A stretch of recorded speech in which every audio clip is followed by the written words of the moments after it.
Hello friends, good morning. എല്ലാവർക്കും അർച്ചന ചേച്ചി LLB സീരിയലിൻ്റെ ലേറ്റസ്റ്റ് എപ്പിസോഡ് റിവ്യൂയിലേക്ക് സ്വാഗതം. അങ്ങനെ അർച്ചനയും സഹോദരന്മാരും കൂടി അച്ഛൻ്റെ ബലിതർപ്പണത്തിനായി അമ്പലത്തിലേക്ക് എത്തുകയാണ്. ഉദനപ്പോൾ അനന്തനോടും അർച്ചനയോടും പറയുന്നുണ്ട്, കഴിഞ്ഞ തവണ ബലിതർപ്പണത്തിന് വന്നപ്പോൾ അച്ചും ഇവിടെ ഉണ്ടായിരുന്നു എന്ന് പറയുമ്പോൾ അനന്തം പറയുന്നുണ്ട്, ഇന്നിപ്പോൾ അച്ചു ഇവിടെ ഇല്ലാതെ പോയില്ലേ, അല്ലെങ്കിൽ അവനും വന്നേനെ എന്ന് പറയുമ്പോൾ ഉദൻ പറയുന്നുണ്ട്, വരുമെന്ന് നിങ്ങൾക്ക് തോന്നുന്നുണ്ടോ? ഇന്നത്തെ ദിവസം ഇങ്ങോട്ടേക്ക് വരാതിരിക്കാൻ എന്തെങ്കിലും വഴിയുണ്ടാക്കിയേനെ.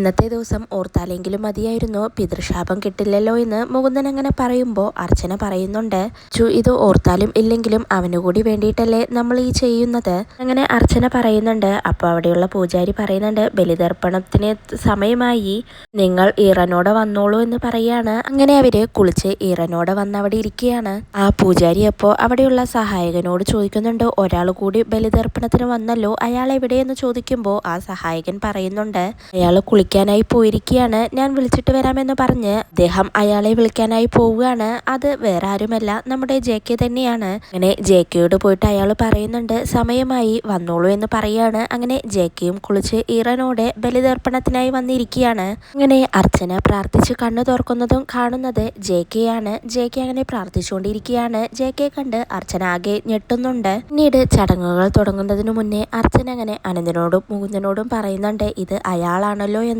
ഇപ്പോഴാണ് അനന്തനും മുകുന്ദനും JK കാണുന്നത്. പിന്നീട് അവരങ്ങനെ ചടങ്ങുകൾ തുടങ്ങുകയാണ്. ചടങ്ങുകളെല്ലാം കഴിഞ്ഞ് പൂജാരി അവരോട് പറയുന്നുണ്ട്, ഇനി എല്ലാവരും പിതാവിന്റെ പേരും പിതാവിന്റെ മരണനാളും മനസ്സിൽ ഉരുവിടോ എന്നങ്ങനെ പറയുമ്പോൾ അർച്ചന പറയുന്നുണ്ട്, ശ്രീധരൻ നായർ അവിട്ടം നക്ഷത്രമെന്ന്. JK അപ്പോൾ പറയുന്നുണ്ട്, ദിവാകര പണിക്കർ വിട്ടം നക്ഷത്രമെന്ന്. അതിനുശേഷം പൂജാരി പറയുന്നുണ്ട്, നീ ഞാൻ പറയുന്ന മന്ത്രം നിങ്ങൾ പറയണമെന്ന് പറയുമ്പോൾ അവരങ്ങനെ ആ മന്ത്രം പറയുകയാണ്. ഇതെല്ലാം കഴിഞ്ഞതിനു ശേഷം JK അങ്ങനെ ചോദിക്കുന്നുണ്ട്, ഇനി എന്തെങ്കിലും ചെയ്യാൻ ബാക്കിയുണ്ടോ എന്ന് ചോദിക്കുമ്പോൾ ആ പൂജാരി പറയുന്നുണ്ട്, ഉണ്ടല്ലോ, നിങ്ങൾക്ക് ചെയ്തതിനെല്ലാം പിതാവിനോട് ക്ഷമാപണം നടത്താമെന്ന് പറയാണ്.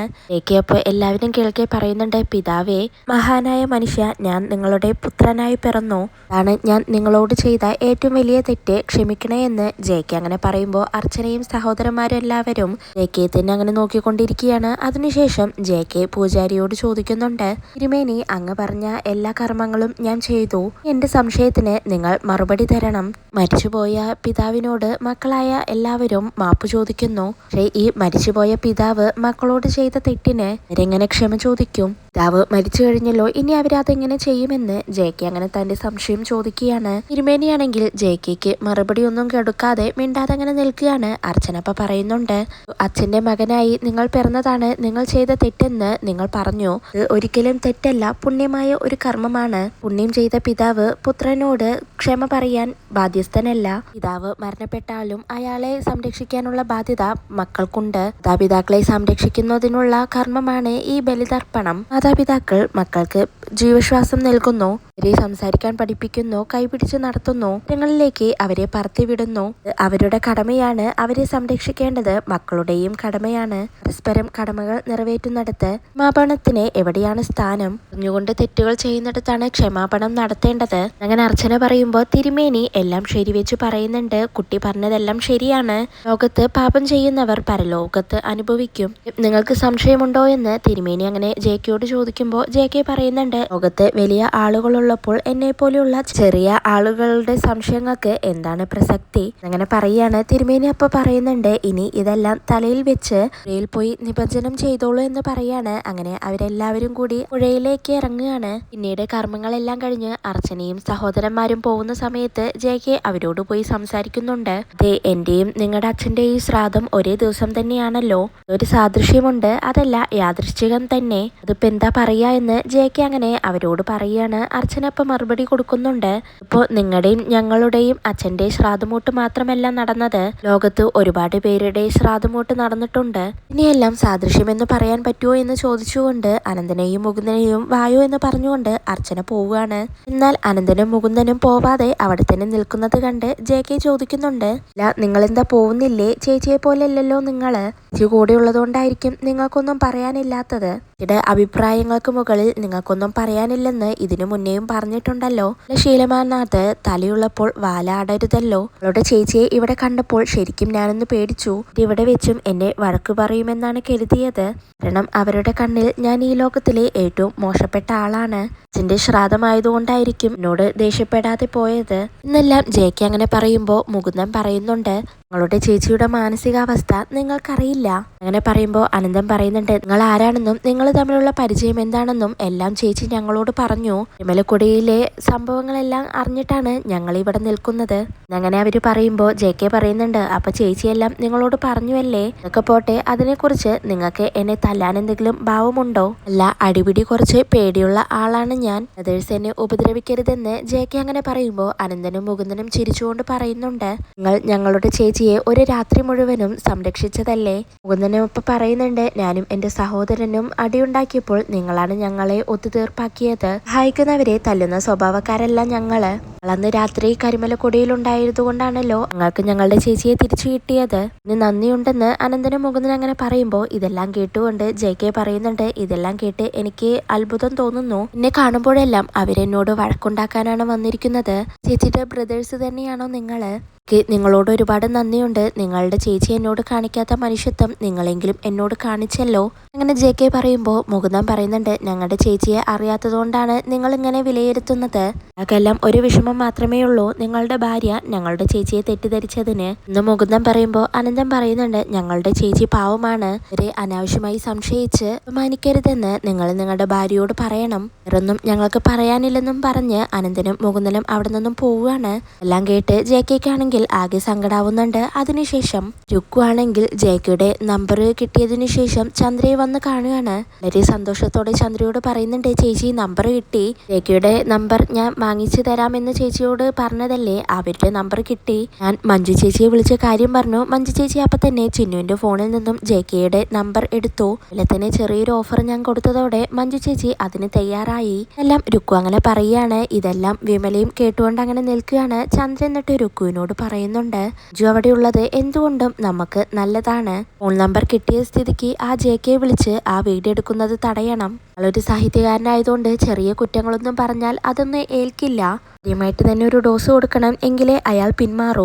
ഈ സാഹിത്യകാരൻ അയലത്ത് താമസിക്കാൻ വരുന്നതിന്റെ ഗമയായിരിക്കും അർച്ചനയ്ക്ക്. അവളുടെ ആ ഗമ എന്തായാലും ഇല്ലാതാക്കണം. ചന്ദ്ര അങ്ങനെ പറയുമ്പോൾ അങ്ങോട്ടേക്ക് വിമല വരികയാണ്. വിമല എന്നിട്ട് പറയുന്നുണ്ട്, ചന്ദ്രേച്ചി ഇല്ലാത്ത കാര്യം ഇങ്ങനെ വിളിച്ചു പറഞ്ഞ് എന്തിനാണ് ഒരു വാടകക്കാരനെ ഇല്ലാതാക്കുന്നത്? നിങ്ങൾ ആ വാടകക്കാരനെ പിന്മാറ്റിയാൽ വീട്ടുകാര് അത് മറ്റൊരു വാടകക്കാരന് കൊടുക്കും. ആ വാടകക്കാരും ഓരോന്ന് പറഞ്ഞ് ഇങ്ങനെ പിന്തിരിപ്പിക്കാൻ പറ്റുമോ നിങ്ങൾക്ക്? അങ്ങനെ വിമല ചോദിക്കുമ്പോൾ ചന്ദ്രയ്ക്ക് ദേഷ്യം വരികയാണ്. നിന്നെ ആരെങ്കിലും ഇപ്പൊ ഇങ്ങോട്ടേക്ക് വിളിച്ചോ? കാര്യത്തിൽ നീ ഇങ്ങോട്ടേക്ക് അഭിപ്രായമൊന്നും പറയണ്ട. ഈ വീട്ടിലെ എന്തെങ്കിലും ഒരു കാര്യത്തിന് നിനക്ക് ഉത്തരവാദിത്തമുണ്ടോ? നിനക്ക് തോന്നുന്ന സമയത്ത് നീ നിന്റെ വീട്ടിലേക്ക് പോവും. എന്നിട്ട് ഇഷ്ടമുള്ളപ്പോ ഇങ്ങോട്ടേക്ക് കയറി വരും. എന്നിട്ട് ഈ വീട്ടിലുള്ളവരെ ആരെന്ത് സംസാരിച്ചാലും അതിലെല്ലാം കയറി തലയിടും. വീട്ടിൽ ഞങ്ങൾ എല്ലാവരും അനുഭവിക്കുന്ന മാനസിക വിഷമങ്ങൾ എന്താണെന്ന് നിനക്കറിയൂ? അങ്ങനെ ചന്ദ്ര ചോദിക്കുമ്പോൾ വിമല പറയുന്നുണ്ട്, മറ്റുള്ളവരെ ദ്രോഹിക്കാത്തതുകൊണ്ട് എനിക്ക് മാനസിക വിഷമം അനുഭവിക്കേണ്ടി വരില്ലല്ലോ. നന്മയുള്ളവർക്ക് ഒരു പ്രശ്നവും ഉണ്ടാവില്ല. നല്ല ചിന്തയും പ്രവൃത്തിയും ഇല്ലാത്തവർക്ക് എന്നും പ്രശ്നങ്ങൾ ഉണ്ടാവും. അങ്ങനെ വിമല പറയുമ്പോൾ രുക്കു ചോദിക്കുന്നുണ്ട്, വിമലേട്ടത്തി പറഞ്ഞതിന്റെ അർത്ഥം എന്താണെന്ന്. വിമലപ്പ പറയുന്നുണ്ട്, ഞാൻ പറഞ്ഞതിന് പ്രത്യേകിച്ച് അർത്ഥമൊന്നുമില്ല. വായി എല്ലാ മനുഷ്യരെയും ഉദ്ദേശിച്ച് പറഞ്ഞതാണെന്ന് വിമല അങ്ങനെ പറയാണ്. ചന്ദ്ര അപ്പൊ പറയുന്നുണ്ട്, അല്ലടി, നീ ആരെയാണോ ഉദ്ദേശിച്ച് പറഞ്ഞതെന്ന് എനിക്ക് മനസ്സിലാവും. ഈ വീട്ടിൽ ഒഴികെ എല്ലാവരുടെയും ചിന്തയും പ്രവൃത്തിയും ശരിയല്ലെന്നല്ലേ നീ പറഞ്ഞു വരുന്നത്? എന്തായാലും ഇപ്പൊ ഇവിടുന്ന് പോ, ഞങ്ങൾക്ക് കുറച്ച് കാര്യങ്ങൾ സംസാരിക്കാനുണ്ടെന്ന് ചന്ദ്ര അങ്ങനെ പറയുമ്പോൾ വിമല അകത്തേക്ക് പോവുകയാണ്. രുക്കു അപ്പൊ ചന്ദ്രയോട് പറയുന്നുണ്ട്, വിമലേട്ടത്തിയെ പൂർണ്ണമായി വിശ്വസിക്കാൻ കഴിയില്ല ചേച്ചി എന്ന് പറയുമ്പോൾ ചന്ദ്ര പറയുന്നുണ്ട്, അത് ഇപ്പോഴാണോ മനസ്സിലായത്? അവളുടെ കാര്യം നീ വിട്. ആ ജെകെയുടെ നമ്പർ ഇങ്ങോട്ട് തായോ എന്ന് പറഞ്ഞ് ചന്ദ്ര രുക്കുവിന്റെ കയ്യിൽ നിന്നും ജെകെയുടെ നമ്പർ എടുക്കുകയാണ്. എന്നിട്ട് പറയുന്നുണ്ട്, ചേച്ചി വേഗം തന്നെ വിളിച്ച് സംസാരിക്കുമെന്ന് പറയാണ്. അങ്ങനെ ചന്ദ്ര കോൾ ചെയ്തുകൊണ്ട് പുറത്തേക്ക് പോവുകയാണ്. പിന്നാലെ തന്നെ രുക്കുവും പോകുന്നുണ്ട്. ജെകെയാണെങ്കിൽ ഒരു മരച്ചോട്ടിൽ അങ്ങനെ ബുക്കും വായിച്ചുകൊണ്ട് അങ്ങനെ കിടക്കുകയാണ്. അപ്പോഴാണ് ചന്ദ്ര വിളിക്കുന്നത്. ജെകെ ഫോൺ അടിക്കുന്നതും എടുത്തുകൊണ്ട് ആരാണെന്ന് ചോദിക്കുകയാണ്. ചന്ദ്ര അപ്പൊ പറയുന്നുണ്ട്, സാഹിത്യകാരൻ ജെകെ സാറല്ലേ എന്ന് ചോദിക്കുമ്പോൾ ജെകെ തിരിച്ചു ചോദിക്കുന്നുണ്ട്, എന്റെ നമ്പർ നിങ്ങൾക്ക് എങ്ങനെ കിട്ടി കിട്ടിയെന്ന്. ചന്ദ്രയപ്പ പറയുന്നുണ്ട് സാറിന്റെ ഒരു അഭിതേകാംക്ഷിയാണ് നമ്പർ തന്നതെന്ന്.